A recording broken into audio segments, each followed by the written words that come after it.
She's just taken a selfie and they're having a conversation. People do this.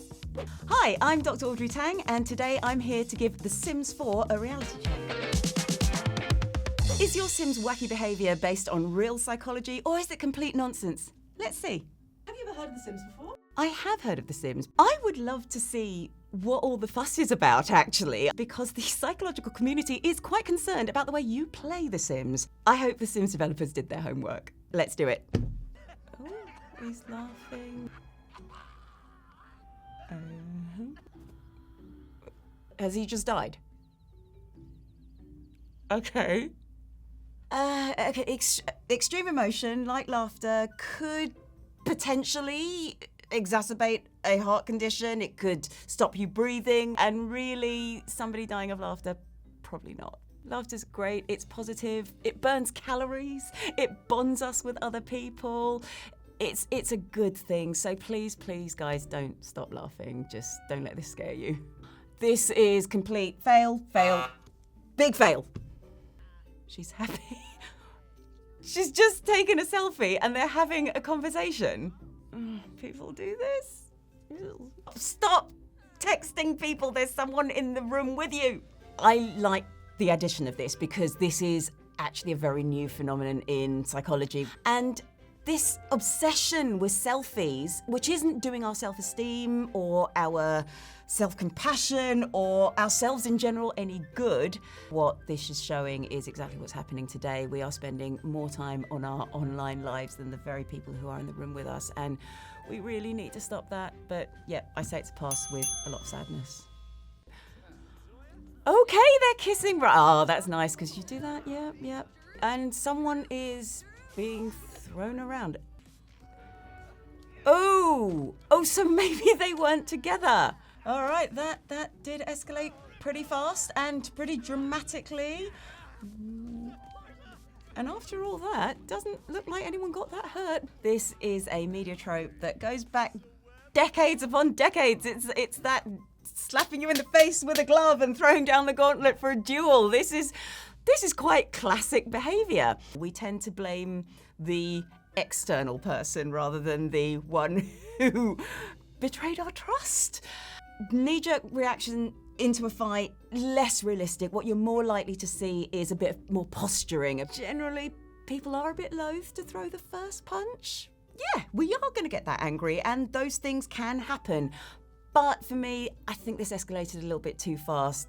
There really wasn't even any discussion about, oi, what are you doing? which there could have been, and I think would have been more natural. So, yeah, this one, it's a fail. I'm just loving the question mark of The Sims in the corner because that's how I feel a lot of the time. These are The Sims' basic needs: bladder, fun, hunger, social, energy, and hygiene. I love how he's thinking about fruit and veg and eating a toasted sandwich. That is what I would do. The 6 basic needs of The Sims, nice thing from the developers there, a link to Maslow's hierarchy. Now, the Maslow hierarchy was a pyramid model. Physiological needs, first of all, food, hunger, bladder would come onto that as well. If they weren't fulfilled, you couldn't actually progress up the triangle. Then you've got the safety needs after that, and that is a safe space, a home to live in. Then we go to, I think it's love, and then esteem, and then self-actualization at the top. So what we're seeing here is Maslow's hierarchy of needs in action. So our sim wants to do something which is a higher level need and aspirational self-actualization or esteem need, but he just hasn't got the capability. The physiological need of sleep is missing, so he does need to sleep. I'm going to give Sim's basic needs a pass. I think that is spot on. I love it. He is doing the pep talk in the mirror. Yes, build yourself up. You can do it. Yes, excellent, confidence. Affirmations, especially saying them out loud and saying them to yourself in the mirror, it really primes the brain to look for those things. A researcher called Richard Wiseman, a psychologist, he asked whether people could make themselves luckier if they said out loud, I'm a lucky person and today's going to be a lucky day. And it may or may not have changed their actual luck, but certainly the people who gave themselves that affirmation noticed more lucky things. Can you boost your confidence by giving yourself a pep talk in the mirror? Yes, absolutely. That's a pass. Okay, there's the Grim Reaper. She's just experienced Experience of death. Oh, okay. The death of a loved one affects those closest to them, and Sims can mourn at the tombstone to feel more at peace. Yeah, oh, it's a loved one. That's sad, she's eating on her own. How?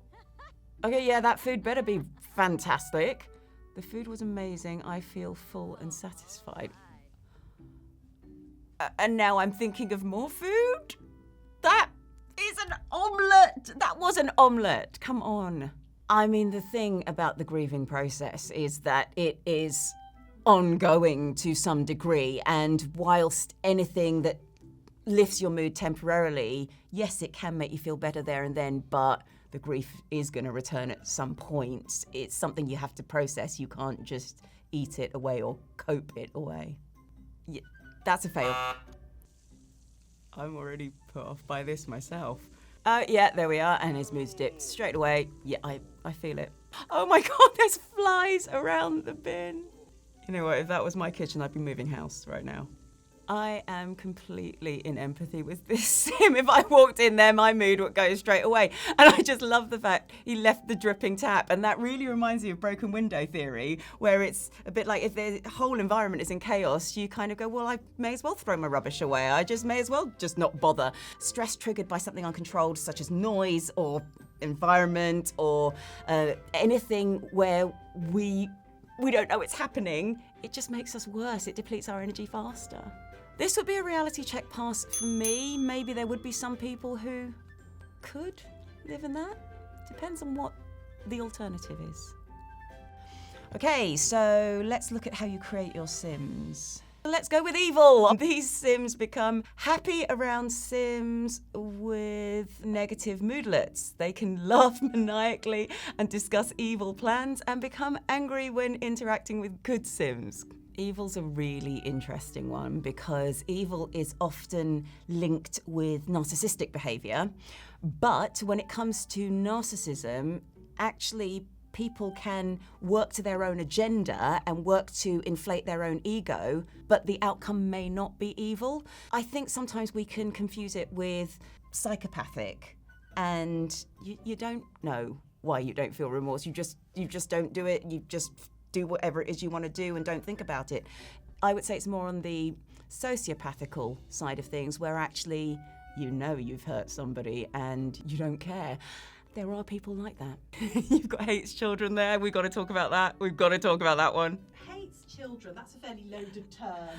What does that incite in you? It's hugely loaded. I think the hates part is maybe less related to the children themselves, but sometimes the behavior. People can hate the chaos or the noise or the unpredictability, and that is quite normal if you have a very ordered life, especially.